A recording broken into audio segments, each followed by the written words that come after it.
పరిశుద్ధ గ్రంథంలో నుండి దేవుని వాక్యము కొరకు నిర్గమకాండము 15వ అధ్యాయము 26వ వచనాన్ని వాక్య ధ్యానం కొరకు చదువుకుందాం.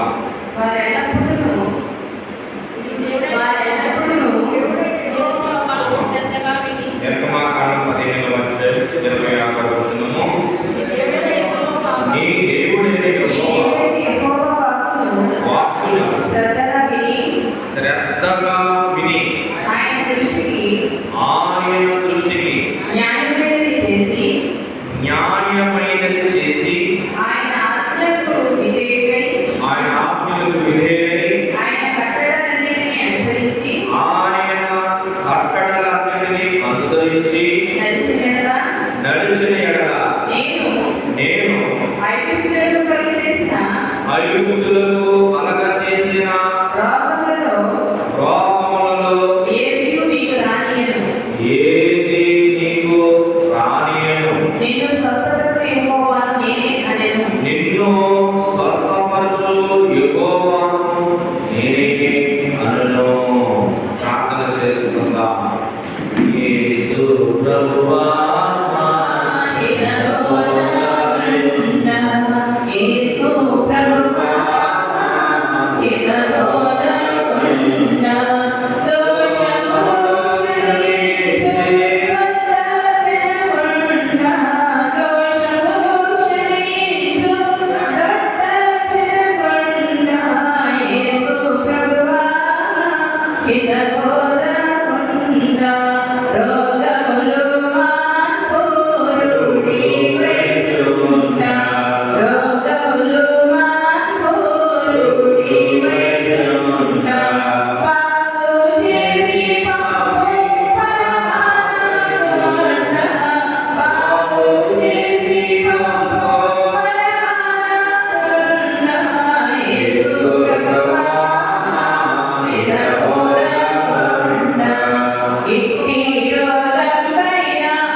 నేను స్వస్థపరచు యెహోవాను నేనే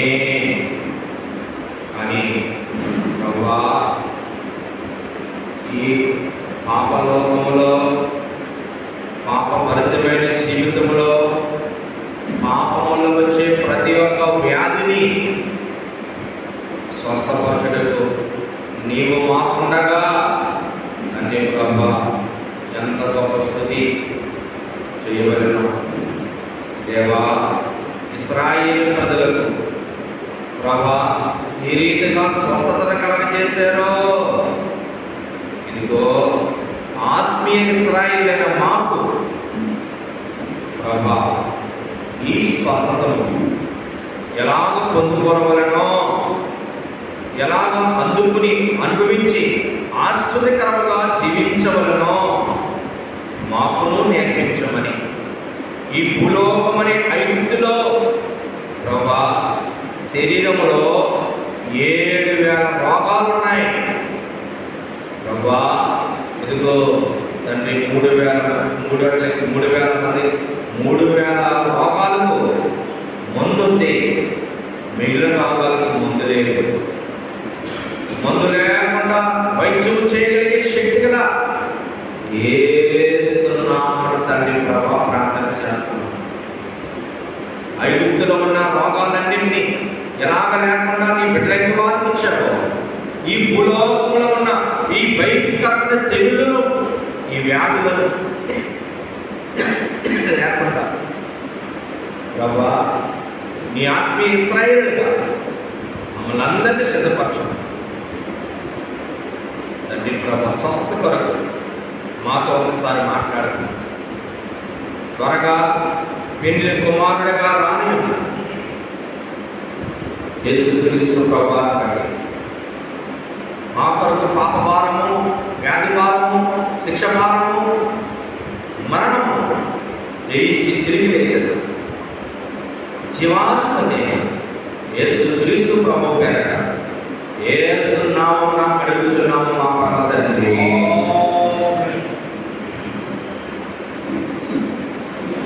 నలుడయందు నీకు ప్రేమ క్రీస్తువా బయలుపరచి, నలుడయందు నీకు ప్రేమ క్రీస్తువా బయలుపరచి, సిలువ రక్తము చేత మమ్ము రక్షించితివి,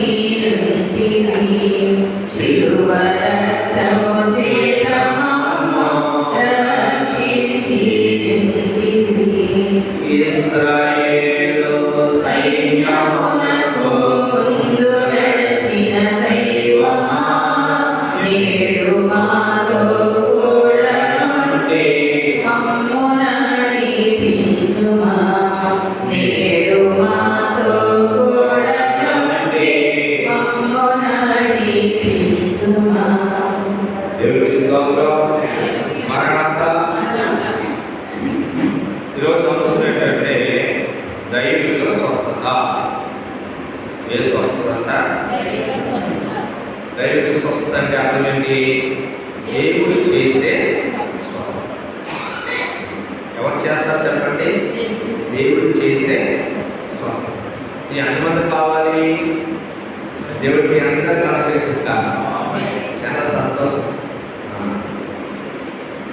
లేకుండా మనం ఎవరు ఉండలేము. ఈ మాట ఎవరి కోసం చెప్పాడంటే ఇశ్రాయేలు ప్రజల కోసం చెప్పాడు. ఐగుప్తు దేశంలో ఇశ్రాయేలు ప్రజల కొరకు ఒక చక్కటి మాట చెప్పాడు. వాళ్ళ మిత్రులైన అబ్రహామును బట్టి, ఇస్సాకును బట్టి, యాకోబును బట్టి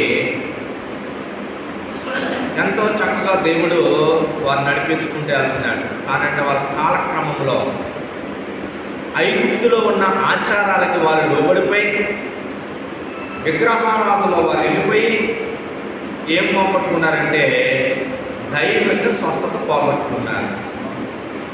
430 సంవత్సరాలకి బుద్ధి వచ్చింది. దేవుడితో మేము ఉంటాము, దేవుని మేము శ్రద్ధగా ఆరాధిస్తాము, ఇక నుంచి ఈ భూలోకంలో ఉన్న వారి వలె, ఈ ఐగుప్తులో ఉన్న వారి వలె మేము ఉన్నాం.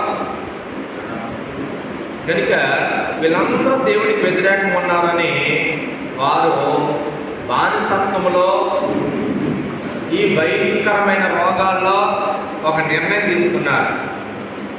మాకు రక్షకుడు పంపిస్తున్నావు కదా అని ప్రార్థన చేశారు. అప్పుడు మోషేను దేవుడు ఏర్పాటు చేసుకుని వారందరికీ రక్షకుడిగా పంపించారు. ఇశ్రాయేలు ప్రజలందరూ క్షేమంగా బయటకు వచ్చేసారు బానిసత్వం నుండి. బానిసత్వం నుండి వచ్చి మొట్టమొదటిసారిగా చూడండి వాళ్ళకి ఆకలి వేస్తుందండి. ఆకలి వేసినప్పుడు చూడండి అడిగారు, మాకు ఆకలి వేస్తుంది కదంటే, ఆకలి వేస్తున్న వారికి ఏమన్నా తెలుసా? ఫస్ట్ మీకు స్వస్థత కలగ చేస్తాను అని ఈ మాటలన్నీ చెప్తున్నాడు. ఏ మాటలు? నిర్గమాకాండం 15వ అధ్యాయము 26వ వచనంలో ఉన్న మాటలన్నీ కూడా చెప్తున్నాడు. అవి ఒకసారి మనం విని దైవిక స్వస్థతను మనం ఎలాగా అనిపించాలి, దైవిక స్వస్థతను మనం ఎలాగ పొందుకోవాలో ఒక్కరే మైకున్న వారు ఒక్కరే చదవాలి. మీ దేవుడైన యెహోవా వాక్కును చూడండి. ఫస్ట్ అంటే ఏం చేయాలంట? వినే అనుభవంలోనికి రావాలి. ఏ అనుభవంలోకి రావాలి? ఏం వినాలి? వాళ్ళ కోసం వీళ్ళ కోసం వినాలా? ఎవరి కోసం వినాలి? ఓ భక్తుడు అంటాడు, ఏమంటాడు? ముసలమ్మ ముచ్చట్లో కట్టి పెట్టి పరిశుద్ధంగానే చెరపట్టి, ముసలమ్మ ముచ్చట్లో కట్టి పెట్టి పరిశుద్ధంగానే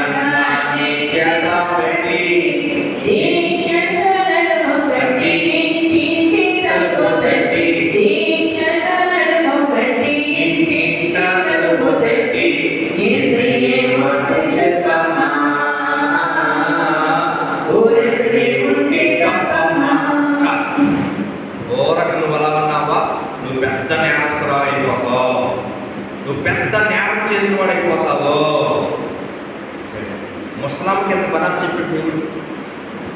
దేవదాసాయి గారు కూడా బుద్ధుడికి ఈ బైబిల్ విషయం చెప్పాడు. నువ్వు ఎలాగ పెడతావు వెళ్ళిపోతావు అనుకుంటావేమో, నువ్వు వినుటి వల్ల ఏమొస్తుంది తెలుసా? విశ్వాసం. వెరీ గుడ్, మా చెప్పు ఏమొస్తుందట? విశ్వాసం. విశ్వాసం బట్టి ఏమొస్తుంది తెలుసా? విధేయులుగా ఉంటాం. ఎవరికి? దేవునికి. విధేయులుగా ఉంటే ఏమవుతుంది తెలుసా? పరలోక వాస్తవులు అయిపోతాం. దేవునికి స్తోత్రం. ఇక నీకు ఈ భూమి మీద ఉన్న జనంతో సంబంధం లేదు, ఇక భూమి మీద ఉన్న వాస్తు నీకు సంబంధం లేదు. నువ్వు ఏ వాస్తవం లేవు? వినుట, విశ్వసించుట, ఆజ్ఞకు విధేయులయ్య వీరే పరలోక వాస్తవ్యులు. అయిగా చెప్పిన మాట. ఎవరు చెప్పిన మాట? ఫస్ట్ వినండి. అసలు ఎవరు చెప్పిన మాట? దేవుడు చెప్పిన మాట. ఇంట్లో భర్త చెప్పిన మాట లేకపోతే ఏం చేస్తాడు? వెళ్ళిపో, పెట్టి కాడ చదువుకుని ఈ పుట్టింటికి వెళ్ళిపో అని వాళ్ళ భార్య భర్తలో సరదాగా మాట్లాడుకుంటూ ఉంటారు. నువ్వు నా మాట్లాడలేదు కదా, వెళ్ళి నేను వెళ్ళి. దేవుడు అంటున్నాడు, వింటే శ్రద్ధగా నీకు స్వస్థత ఇస్తాను. అసలు మందు వాడకుండా వైద్యము చేసుకునే స్థితి నీకు ఇస్తాను. ఒకటి సాతాను బాధ పెట్టడం ద్వారా వచ్చే బాధ. యోగు గారిని అంటే ఎవరు శ్రమ పెట్టారు? సాతాను పెట్టారు. చూడండి, ఈ అనారోగ్యం అంతా ఎవరిచ్చారు? సాతాను పెట్టింది. అమ్మ, ఆరోగ్యమేమో దేవుడు ఇస్తున్నాడు, అనారోగ్యం ఎవరు పెడుతున్నారు? సాతాను. మరి ఇటువంటి సమయంలో మనం ఉండాలంటే దేవుడు ఇశ్రాయేలు ప్రజలకు చెప్పిన మాట మీకు చెప్తున్నాను ఈరోజు. ఏమన్నాడు? నువ్వు శ్రద్ధగా చూడండి, ఏం వినాలి? వాక్యాన్ని వినాలి.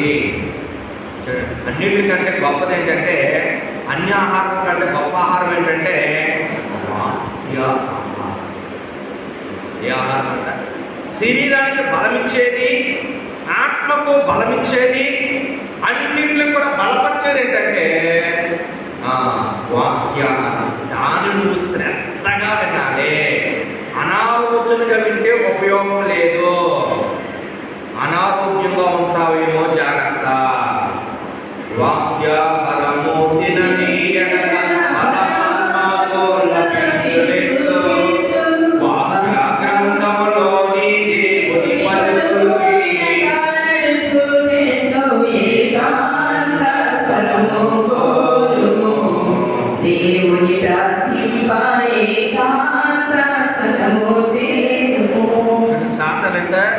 ఎక్కడ ఆరోగ్యవంతుడైపోతాడని విన్నవదంట, మనసు పెట్టనివ్వదంట. లోకంలో ఎలా ఉన్నారో నువ్వు కూడా అలా ఉండాలి.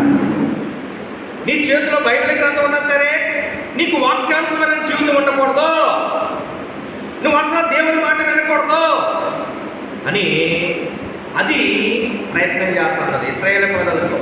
430 సంవత్సరాల క్రిత బానిసత్వంలో ఉన్న వారికి చెప్తున్న మాట, ఈ మాట మనకు కనపడుతుంది. చదువుకుందాం, ముందుకెళ్దాం. ఆయన దృష్టికి న్యాయమైనది చేసి, చూడండి ఏమంటాడు? న్యాయమైనది మనం చెయ్యాలి. మనలో అంటే ఏం కనపడకూడదు?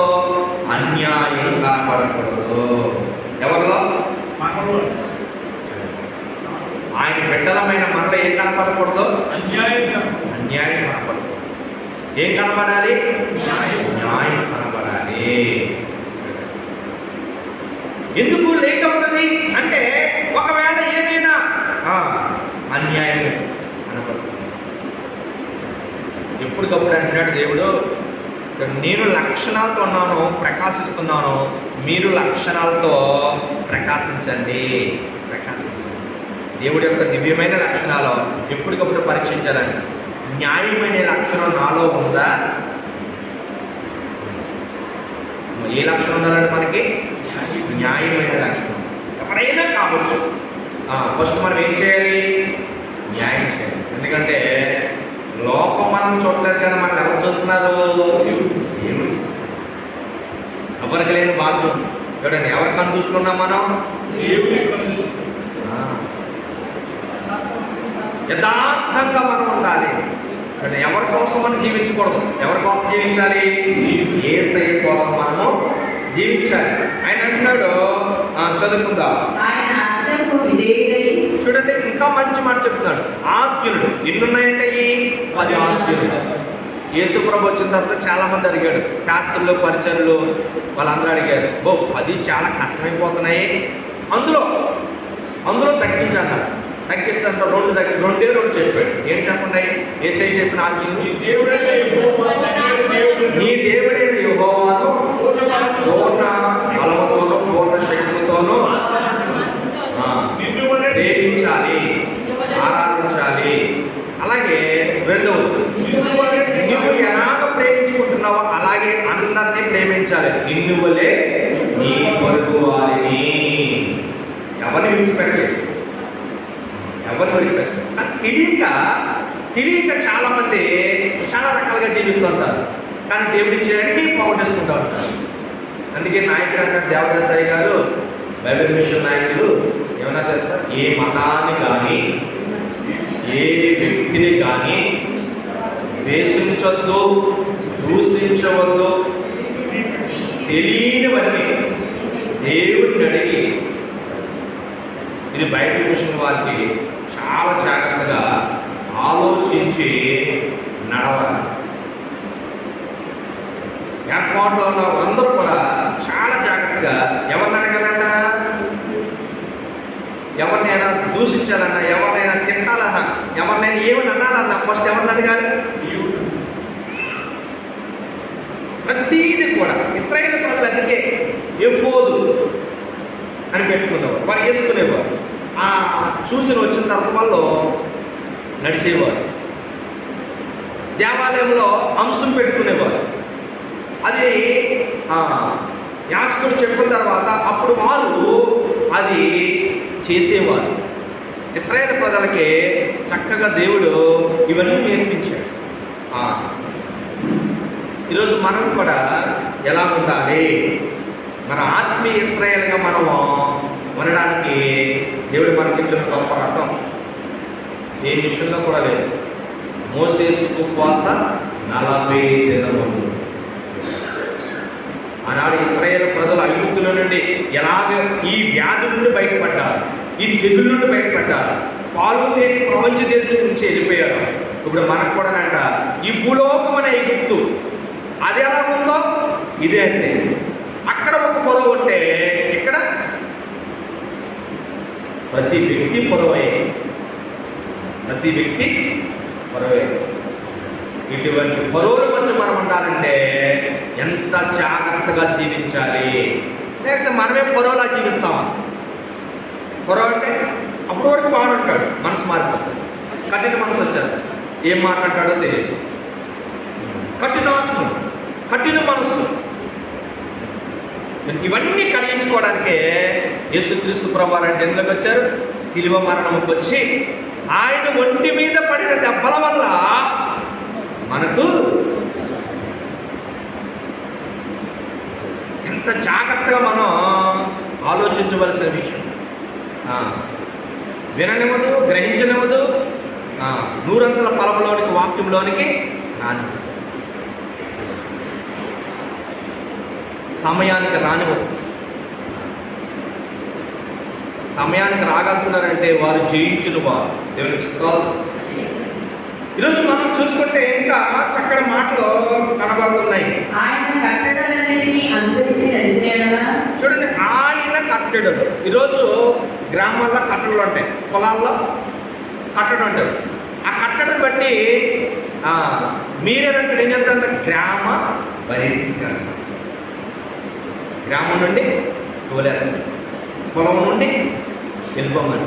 మరి దేవుడు ఏం చేస్తున్నాడు? ఈ మాట ఎవరు చెప్పారు? ఫస్ట్ దేవుడు చెప్పిన మాట అందరూ చెప్తున్నారు. ఆయన కట్టడు. ఈరోజు ఆరోగ్యము, ఆయుస్సు ఇవన్నీ కావాలంటే మనం ఫస్ట్ కట్టడలో ఉండాలి. మనం ఎలా ఉంటున్నాం, ఎలాగ మనం ఉంటున్నాం ఒక్కసారి ఆలోచించండి. చదువుకుందాం. చూడండి, ఇక్కడ నేను ఐగుప్తును కలగ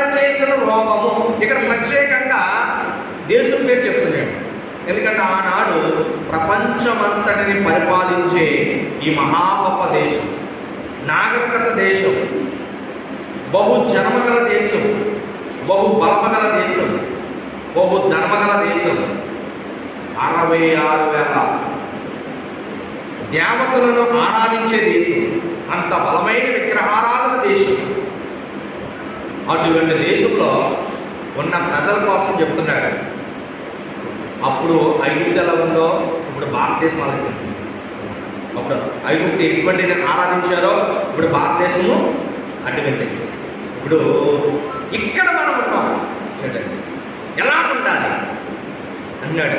ఐగుప్తు కంటే ఏముంది? దేవుడు అంటే తెలియదు, చెప్పినా తెలుసుకోరు. కనుక మీరు శ్రద్ధగా ఉంటే ఇక నుంచి మీకు ఆ దేశంలో ఉన్న ఏ ఒక్క రోగాన్ని మీకు ప్రాబ్లం ఎవరికి ఉందంట? ఐగుప్తులకు. మరి ఎవరికి లేదంట? ఇశ్రాయేలు ప్రజలకు లేదు. చూడండి ఇప్పుడు మనం ఎవరు? ఆత్మీయులు. మరి ఇక్కడ ఈ దేశం ఏంటి? ఐగుప్తు లాంటిది. మా భూలోకం ఏంటంట? ఐగుప్తు లాంటిది. ఐగుప్తులు ఏముంది? రోగం ఉంది. కానీ ఆ ఐగుప్తులో ఉన్న ఇశ్రాయేలు ఏం లేదు. ఒక దేవాలయం కట్టుకున్నారు, చక్కగా 10 ఆజ్ఞల ప్రకారం నడుచుకుంటామని తీర్మానం చేస్తున్నారు. ఇంకా వారికంట ఏది కూడా వారికి చోకలేదు. కనుక ఏది నీకు రానియను, నిన్ను స్వస్థపరచు యెహోవాను నేనే. యేసుప్రభువు వచ్చి ఒక మాట అన్నారు, ఆరోగ్యవంతుడికి వైద్యుడు అవసరం. ఎవరి కోసం వచ్చాడంటే ఆయన? అనారోగ్యుల కొరకు వచ్చాడు. ఎవరి కోసం వచ్చాడు? యేసుప్రభు ఎవరి కోసం వచ్చాడంట? రోగుల కోసము, పాపుల కోసం వచ్చాడు. వచ్చి ఏం చేశాడంట? మొదటి పేతురు రాసిన పత్రిక మనం చూస్తే 2వ అధ్యాయము 24వ వచనం చూసుకుని దైవిక స్వస్థత కొరకు దేవదాసయ్య గారు ఏం చెప్పారో అవి వివరించుకుని మన వాక్యాన్ని ముగించుకుందాం. చూడండి, తను పాప విషయమై చనిపోయి నీతి విషయమై జీవించినట్లు తను తానే తన శరీరమందు మన పాపములను మ్రాను మీద మోసుకులను. ఆయన పొందిన గాయము చేత మీకు స్వస్థత నొందుతిరి. ఎవరి గాయము, ఎవరి స్వస్థత? చూడు, ప్రపంచంలో ఎవరికి లేని గొప్ప ధన్యత, ఏ మతానికి లేని గొప్ప ధన్యత, మందు వాడకుండా వైద్యం ఉన్నదంటే అది ఒక్క యేసుక్రీస్తు ప్రభువారి యొక్క నామములోనే. ఏం వాడని అవసరం లేదు, మందు వాడని అవసరం లేదు. ఏం జ్ఞాపకం చేసుకోవాలి? నీ ఒంటి మీద పడిన దెబ్బ నా ఒంటికి, అది గనక మనము మర్చితమా? చూడండి ఉపయోగం ఏముంది? ఏమన్నాడు? నిన్ను స్వస్థపరిచే యెహోవాను అందరికీ ఫ్రీ వైద్యం, ఫ్రీ బస్సు, ఫ్రీ వైద్యం అంటే ఒంటి హెల్త్ కదా. ఎవరికి? ప్రభుత్వాలకి. ఫ్రీ చదువు, ఫ్రీ వైద్యం అంటే చాలు, ఆ పార్టీ గెలిచిపోతుంది. ఏదైనా ఫ్రీగా ఇవ్వాలన్నా ఏం చేయాలని ఎవరు తప్ప? దేవుడు తప్ప ఎవడనో. నీ దగ్గర ఫ్రీ అంటాడు, ఆ తర్వాత నీ కరెంట్ బిల్లు పెరిగిపోతుంది, తర్వాత నీ పప్పు 30 రూపాయలది 160 రూపాయలు అయిపోతుంది, లీటర్ పెట్రోల్ 30 రూపాయలది 110 రూపాయలు అయిపోతుంది. దేవుడు అన్ని ఫ్రీ ఇచ్చాడు. ఫ్రీ ఇచ్చిన వాడు ఎవడైనా ఉన్నాడంటే భూమి మీద దేవుడు తప్ప నీకెవడనో కాదు.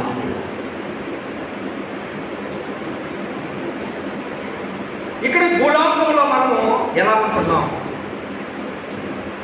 ఈరోజు దేవుడు ఎంతగా చేసిన వాడిని మనం ఎంతగా ఆరాధిస్తున్నాం? దేవుడు మనకిచ్చిన వారిని ఎంత కృతజ్ఞతగా చెప్పాలి. మొన్న కార్ యాక్సిడెంట్ అయిన తర్వాత డాక్టర్ గారు అన్ని టెస్టులు చేయండి అన్నారు. థైరాయిడ్ టెస్టులు, అన్ని టెస్టులు చేయాలి. షుగర్ తగ్గింది. ఏం జరిగింది? షుగర్ తగ్గింది. షుగర్ తాగగానే కంగారు వచ్చింది. అక్కడ ఆయన అన్నాడు రిపోర్ట్లో, ల్యాబ్ అసిస్టెంట్ అన్నాడు, నీకు కంగారు పడిపోతాడు, ఇది పట్టుకెళ్ళి డాక్టర్ చూపించాడంటే నీకు మెడిసిన్ రాస్తాడు, నువ్వు అది కానీ మింగేవంటే జీవితాల్లో నువ్వు మింగుతూ ఉంటాడు. నువ్వు పొద్దున్న చేసి వాకింగ్ చేయండి. అవునండి, వాకింగ్ 6 నెలలు చెప్తే మానేశాను వాకింగ్ చేయడం. ఏం చేయడం మానేశాను? 6000 అడుగులు వెళ్తేనే కానీ మన శరీరానికి ఆరోగ్యము రాదు. మన ఒంట్లో ఉన్న సిడు చెమట రూపంలో చాలా మంది మూర్ఖంగా అంటారు, నేను పోలి పని చేస్తాను. ఏం చేసుకుంటాను? వాకింగ్ లేకుండా పని చేసిన ఉపయోగం లేదు. వాకింగ్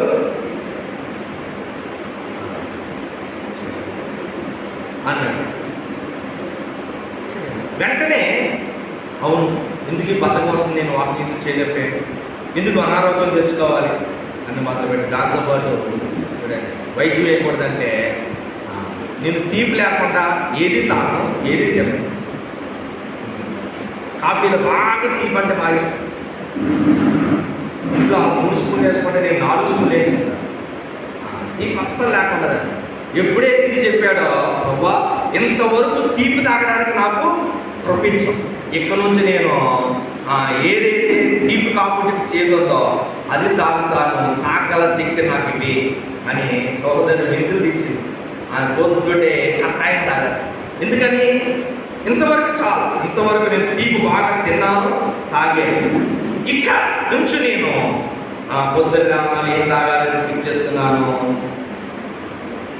నన్ను అనుకుని ఎంతమంది ఉన్నారు? దేవుడిచ్చిన ఆరోగ్యం వరకు మనం ఎంత జాగ్రత్త తీసుకోవాలి. నాకు ఎప్పుడు కూడా గుర్తొచ్చింది ఎవరంటే జాగ్రత్త అయ్యారు.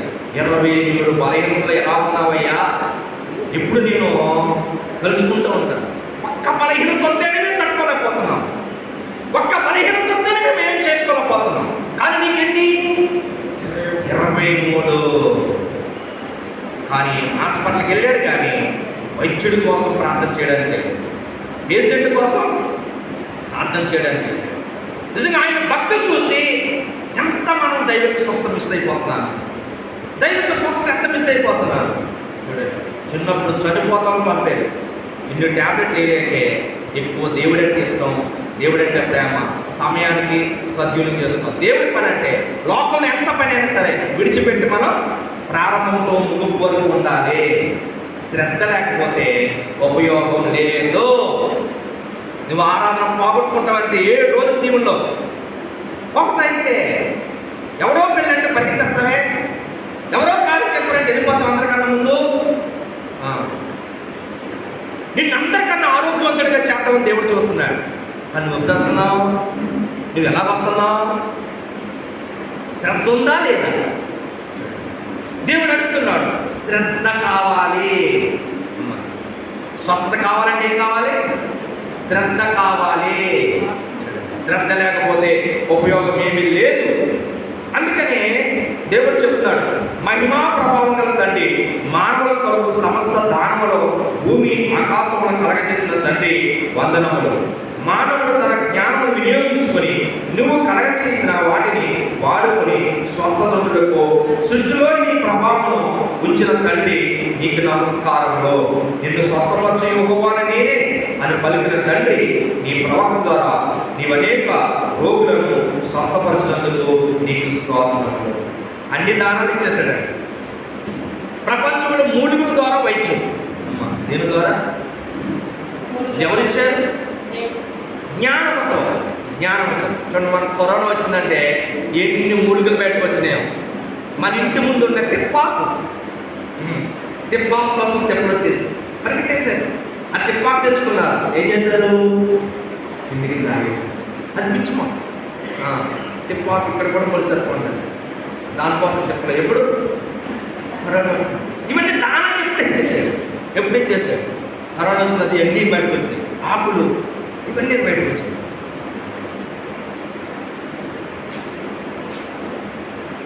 పూర్వం చక్కగా జీర్ణాశయం బాగాలన్నా తవలపాకు వేసుకుని పాచకులు వేసుకుని నవ్వులేసేవారు, మింగేసేవారు. వెంటనే అరిగిపోయి ఇప్పుడు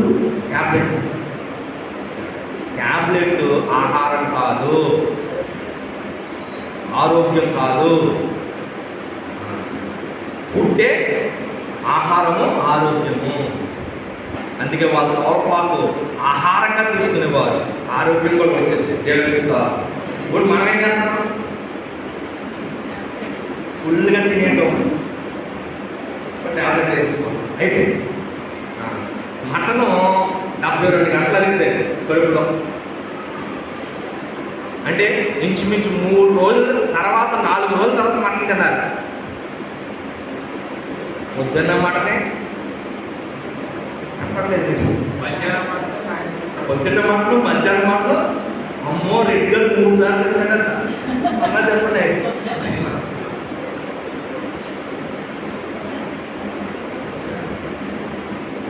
చాలా జాగ్రత్త. చికెన్ కూడా అంతే, 2 డేస్ తర్వాతే తినాలి. ఉదయం తినేసాం కదా, మళ్ళీ మధ్యాహ్నం దాచేసుకుని తినేద్దామంటే రోజులు మారిపోయినాయి. చాలా జాగ్రత్తగా, చాలా ఎంత వెళ్తుంది, ఆపశాతాలు పట్టలేదు. ఫుడ్ ద్వారానే మనం వైద్యాలు తెలుసుకోవాలి తప్ప ఇంకొకటి ఇవన్నీ ఎప్పుడో దానం ఇచ్చేసాడు. హిప్పాకును దానం ఇచ్చాడు దేవుడు, కౌలపాకును దానం ఇచ్చాడు దేవుడు, అన్ని దానం ఇచ్చాడు. వాటిల ద్వారా నువ్వు జ్ఞానాన్ని బట్టి ఉపయోగించుకో, జ్ఞానాన్ని బట్టి నువ్వు మర్చుకో. పువ్వును ఆయన ఇచ్చాడు, కాయ ఆయన ఇచ్చాడు, అన్నీ ఆయన ఇచ్చాడు. భూమి మీద కనపడుతుందని ఎవరు ఇచ్చారు? దేవుడు ఇచ్చాడు. ఎవరి జ్ఞానం బట్టి వాళ్ళు ఆరోగ్యం తెచ్చుకోవచ్చు, అలంకరించుకోవచ్చు, అన్నీ చేయొచ్చు. కానీ దేవుని మీద ఎక్కువ మనసు ఉండాలి తప్ప కానీ వేటి మీద మనం. ఇవన్నీ ఇచ్చిన వాడు ఎవరు? దానకర్త. ఎవరంట? యేసుక్రీస్తు ప్రభువు. మహిమ ఇవన్నీ. ఎండాకు పన్ను లేదు, అది ఉచితంలో, ఎవరునో పన్నడుగారు. వెన్నెలకు పన్ను లేదు, విభూడడుగడు పన్ను. గాలికి పన్ను లేదు, ఏది కడుగడు పన్ను.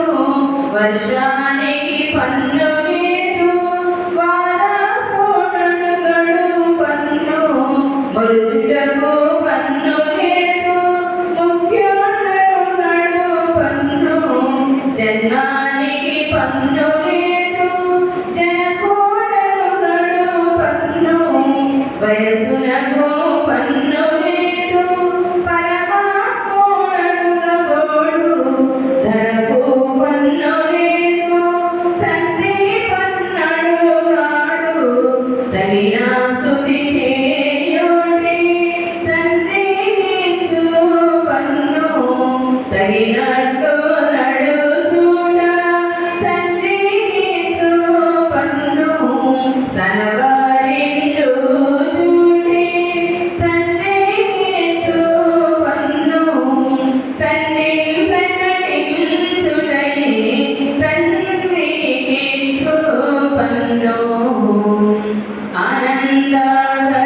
ఆనందకరమైనది మన బ్రతుకెంతో, ఆశ్చర్యకరమైనది మన బ్రతుకెంతో ఉపయోగకరమైనది. జ్ఞాని ప్రభువునకు ఆనందాన్ని ఇతర, మానవుని నేత్రానగానుడెట్లుండును. ఆనందకరమైనది మన బ్రతుకెంతో, ఉపయోగకరమైనది. ఇవన్నీ పనులు ఎవరు తీసుకోవాలి? వారసుడైన యేసు తీసుకోవాలి. తీసుకోలేదు.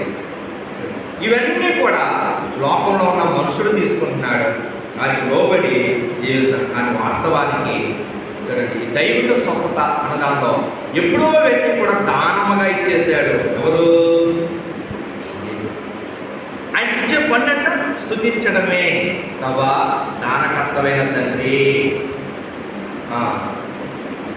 జీవాధిపతి అయిన యేసు ప్రభు దగ్గరికి ఒక ఆయన వచ్చాడు, ఒక అధికారి. నా కూతురు ఇప్పుడే చనిపోయింది, నువ్వు వచ్చి బాగు చేయాలి. ఆయన ఎవరు? జీవాధిపతి. చచ్చిపోయిందని కానీ వెళ్ళాడు, ప్రార్థించాడు. ఏమైందంట? చూడండి, ఆ తండ్రికి ఎంత విశ్వాసమో. ఎవరికి? అని విశ్వాసం లేకుండా దేవుడికి ఇష్టడుగా ఉండటము సాధ్యం. ఈరోజు నీ దేవుడి మీద విశ్వాసము, యాజకుడి మీద విశ్వాసము, సంఘం మీద విశ్వాసము ఉండడానికి పెట్టంట. పరిశుద్ధాత్మ తండ్రి నీ సంఘముకు శక్తులు దయచేసినందుకు నీకు స్తోత్రములని ప్రార్థన చేయాలి. 2000 సంవత్సరాల కిందట ఈ ప్రపంచమంతా కూడా బాగు చేయడానికి ఈరోజు ప్రపంచానికి ఏమిచ్చారు? సంఘము. ఈరోజు తండ్రిగాను, కుమారుడుగాను, ఈరోజు పరిశుద్ధాత్మగాను పెంతెకొస్తు పండగ దినం ఆయన వచ్చాడు లోకానికి. లోకంలో ఉన్న వారందరికీ ఇవన్నీ కూడా పంచిచ్చేస్తూ ఉన్నాడు. జ్ఞానంతో మనం ఇవన్నీ కూడా 2000 సంవత్సరాల నుంచి ఆయన ప్రభావం చేత బాగు చేస్తున్నాడు. కనుక నీకు స్తోత్రములు తండ్రి. ఇదిగో నీ కుమారుడు ద్వారా అంగీకరించుమని ప్రతి ఒక్కరునంట దినదినం మనం ఏం చేయాలి? స్తుతి చేయాలి. దావీదు గారు రోజుకి 7 సార్లు స్తుతి చేసేవారట. ఎన్నిసార్లు? దేనికోసం? చూడండి, ఇవన్నీ కలగజేసి ఇచ్చిన తండ్రి కోసం ఈరోజు ఎంతగా స్తుతించాడు. ఈరోజు ఇంత మట్టుకు మనం ఎలా ఆరోగ్యకున్నామంటే మనం ఎంత స్తుతి చెల్లించాలి, ఎంత మనము చేయాలి. కనుక దైవిక స్వస్థత దేవుడు తండ్రిగాను, కుమారుడుగాను, పరిశుద్ధాత్మగాను సంఘం ద్వారా తన ప్రభావాన్ని ఈ లోకానికి చూపిస్తూ ఉన్నాడు. ఈ లోకానికంట సంఘం చూపించవలసింది ఇవన్నీ మనం చూపించాలి. మా దైవిక స్వస్థతలో మనం చూపించాలి. ఈరోజు రానున్న రోజుల్లో పెండ్లి కుమార్తె ఒకతే మరణం లేకుండా ఏమైపోతుంది తెలుసా? ఎదుర్కొంటే శరీరాన్ని జయించాలి, లోకాన్ని జయించాలి, సాతాన్ని జయించాలి. వారంట యోర్దాను దాటారు, అంటే మరణాన్ని వారు దాటారు. ఇశ్రాయేలు ప్రజలు వాళ్ళు తేనె ప్రపంచ దేశం వెళ్ళారు, చక్కగా వారు నివాసం చేశారు. మనం ఏం దాటాలో తెలుసా? ఈ లోకాన్ని. అంత భయంకరమైన శ్రమ రాబోతుంది, అంత భయంకరమైన తెగులు రాబోతున్నాయి, అంత భయంకరమైన రాబోతున్నాయి. అందుకే దేవదాసయ్య గారు ఎవరికి లేని భాగ్యం చక్కగా మోసే సన్నిధి, మోసే గుడారము, మోసే ఉపవాసాలు, మోసే ప్రార్థన, ధ్యానము అన్నీ కూడా మనకి ఇచ్చారు.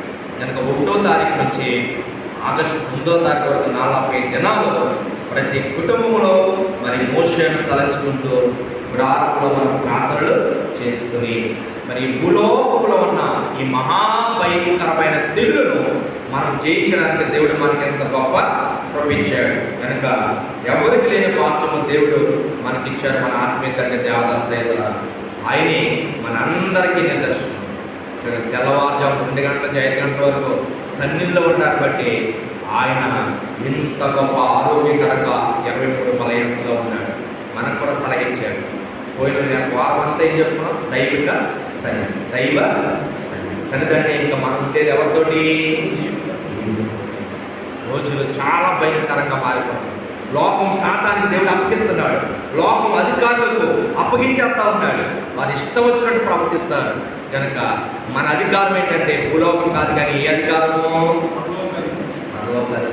కనుక దైవిక స్వస్థత ఇవన్నీ కూడా మనం చూపించాలి సంఘం ద్వారానే. దేవుడు ఎంతో ఇష్టపడుతున్నాడు. అలాగా చూపించి ఆత్మీయ శ్రేయులుగా ఆరోహణమయ్యే భాగ్యం ప్రభు మనందరికీ అనుగ్రహించి వ్యాఖ్యానించి నడిపించును గాక. దైవిక స్వస్థత ప్రభు